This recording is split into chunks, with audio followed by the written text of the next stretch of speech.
වසීම් තාජුදීන් හට යම් අසාධාරණයක් සිදුව ඇත්නම් ඒ සම්බන්ධයෙන් සාධාරණ සහ අපක්ෂපාතී පරීක්ෂණයක් පැවැත්විය යුතු බව පාර්ලිමේන්තු මන්ත්‍රී නාමල් රාජපක්ෂ මහතා අවධාරණය කරනවා.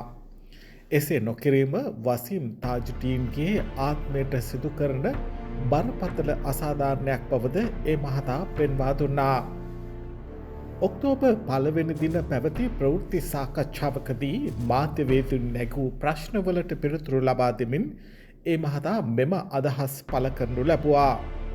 වත්මන් රජය මෙන්ම పూర్ව යහපාලන රජයේද තාජුදීන් සිදුවීම මුල් කරගනිමින් රාජපක්ෂ පවුල ඉලක්ක කර අභූත චෝදනා ගොඩනැගූ බව මන්ත්‍රීවරයා එහිදී සඳහන් කරනු ලැබුවා.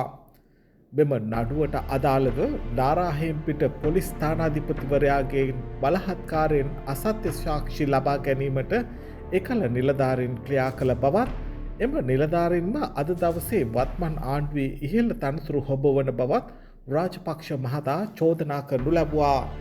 අපරාධ පරීක්ෂණ දෙපාර්තමේන්තුව දිගින් දිගටම අසත්‍ය සාක්ෂි නිර්මාණය කරමින් බලය සිටින ආණ්ඩු සතුටු කිරීමට උත්සාහ දරන බවද හෙතෙම පවසා සිටියා. පොලිස් මාධ්‍ය ප්‍රකාශකවරයා අධිකරණයට ඉදිරිපත් කළ යුතු කරුණු මාධ්‍ය වෙත ඉදිරිපත් කිරීම තුළින් පෙනී යන්නේ මෙම නඩුව සම්බන්ධයෙන් දේශපාලන කතිකාවක් ගොඩනැගීමේ අවශ්‍යතාවය බව මන්ත්‍රීවරයා පෙන්වා දුන්නා. ආණ්ඩුව විවිධ ප්‍රශ්න හමුවේ අපහසුතාවයට පත්වන සෑම අවස්ථාවකදීම ජනතා අවධානය වෙනතක යොමු කිරීම සඳහා මෙවැනි සිදුවීම් මතු කරන බවත් වරායින් අතුරුදහන් වූ කන්ටේනර් පිළිබඳ පාර්ලිමේන්තුවේදී ප්‍රශ්න කළ විට ඊට පිළිතුරු දෙනු වෙනුවට තාජුදීන් සිදුවීම ස්මතු කිරීමට උත්සාහ කරන බවත් ඔහු වැඩිදුරටත් පැවසුවා. අධිකරණ ක්‍රියාවලියකට හෝ පරීක්ෂණ කටයුතු වලට අගතියක් වන අයුරින් යම් නිලධාරියෙකු හෝ පුද්ගලයෙකු රාජ්‍ය අවශ්‍යතාවය මත මාධ්‍ය හමුවේ අසත්‍ය කරුණු ප්‍රකාශ කිරීමට උත්සාහ දරන්නේ නම් ඔවුන්ට එරෙහිව ඉදිරියේදී නීතිමය පියවර ගන්නා බවටද නාමල් රාජපක්ෂ මහතා අනතුරු ඇඟවුවා. ඔහු කියූ කාරණා මේ ආකාරයෙන් ගොනු කළ හැකියි. මේ ආණ්ඩුව බලයට එන්නත් බලයට එන්න කලින් හිටපු යහපාලන ආණ්ඩුවත් මේ රාජපක්ෂලා කේන්ද්‍ර කරගෙන නොයෙකුත් අභූත චෝදනා ගොඩනැගුවා. අපි ගැන 2015 ඉඳන් පරීක්ෂණ කටයුතු කෙරුවා. තමන්ට මැතිවරණ වේදිකාවල කියපු කාරණා බොරු සත්‍ය කරන්න උත්සාහ කළා. අපි දැක්කා ඔය තාජුදීන්ගේ කේස් එක සම්බන්ධයෙන් නාරාහෙම්පිට OIC මහත්තයා ගෙනහිල්ලා බලහත්කාරයෙන් බොරු සාක්ෂි කියව ගන්නත් එදා හිටපු නිලධාරීන් කටයුතු කළා. ඒ නිලධාරීන්ම තමයි අද ඉහළ පුටුවල වාඩි වෙලා ඉන්නේ. මේ ආණ්ඩුව ඇතුළෙත් ඉන්නේ. ඒ විතරක් නොවේ. අපි දැක්ක පහුගිය දිනවල හිටපු නාවික හමුදාපතිවරයාගේ නඩුව සම්බන්ධයෙන්ුත් බොරු සාක්ෂි කියන්න බලපෑම් කරා කියලා පොලිසිය නිලධාරියෙක් අධිකරණයට ගිහිල්ලා තියෙනවා. මේ අපරාධ පරීක්ෂණ දෙපාර්තමේන්තුව නිරන්තරයෙන්ම බොරු සාක්ෂි හදලා තමුන්ගේ ආණ්ඩු සතුටු කරවන්න උත්සාහ කළා. මම දැක්කා ඊයේ දිනේදීත් පොලිසියේ මාධ්‍ය ප්‍රකාශක ඇවිල්ලා යම් මාධ්‍යයකට කරුණු දක්වනවා. පොලිස් මාධ්‍ය ප්‍රකාශකවරයා කරුණු දැක්විය යුත්තේ මාධ්‍යයට නොවේ අධිකරණයට. අධිකරණය හමුවේ ඉදිරිපත් කරන්න ඕනේ කරුණු මාධ්‍ය හමුවේ ඉදිරිපත් කරනවා කියන්නෙම Tamanට මේ නඩුව සම්බන්ධයෙන් දේශපාලනික වශයෙන් කතිකාවතක් ගොඩනගන්න තියෙන උවමනාව. ඉතින් අපි අදත් ආණ්ඩුවට කියන්නේ අපක්ෂපාතීව කටයුතු කරන්න. මේ සියලු කාරණා ගැන හොයා බලන්න. යම්කිසි කෙනෙක් Tamanගේ ස්වාමි පුරුෂයා ඉනට අත තියන් ඉන්නවා කියලා හඳුනාගත්තා නම් පොලිස් මාධ්‍ය ප්‍රකාශකවරයා කියන විදිහටම ඒ ඇයගේ ස්වාමි පුරුෂයාද ඇය පහුගිය දිනවල කොහෙද ජීවත් වුණේ කාත් එක්කද හිටියේ කවුද ඇසුරු කළේ කියන කාරණාවත් ආණ්ඩුව සහ පොලිසිය හොයලා බලන්න ඕනේ.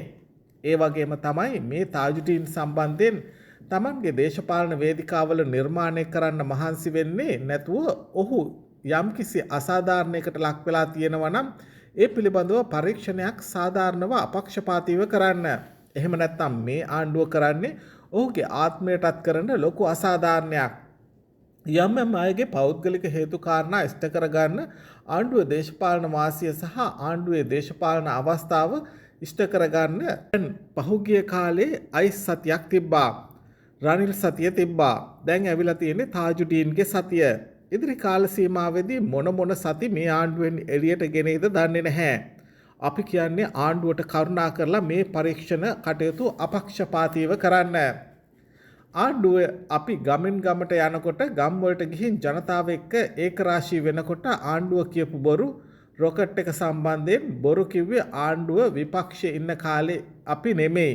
ඒ රොකට් එක පැල්වත්තට කඩා වැටුනහම අනිත් පැත්තේ නෙළුම් කුළුණ ණය කුළුණ කියපු අයට නෙළුම් කුළුණ ලාභ ලබන ආයතනයක් කියලා ප්‍රකාශයට පත් කරන්න වුණාම නිරන්තරයෙන්ම බොරු චෝදනා හදලා අපේ ඇඟේ ගන්න උත්සාහ කළාම කන්ටේනර් පන්නපු අයගේ නම ඇහුවාම වරායන් කන්ටේනර් 323ක් හා අර කියන කන්ටේනර් දෙක එළියට දාන්නේ කවුද අවසර දුන්නේ කියලා නම කියන්න කියලා පාර්ලිමේන්තුවේ ප්‍රශ්න කළාම Tamanට ඒ එළියට දාපු කෙනාගේ නම කිව්වත් මේ කන්ටේනර් 323ත් අර කුඩු කන්ටේනර් දෙකත් පැලවත්තට කඩම් වැටෙන නිසා තාජුද්දීන්ව ගොඩ ගන්න උත්සාහ කරනවා.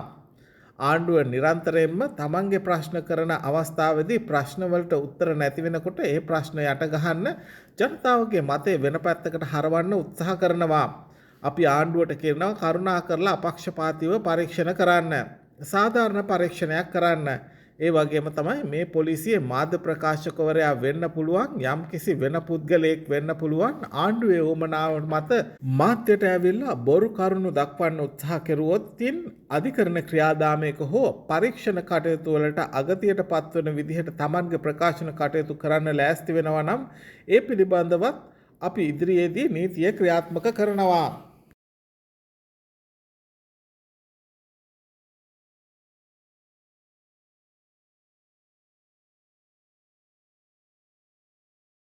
යාළුවනේ ඔයාලා තවම අපේ channel එක subscribe කරලා නැද්ද?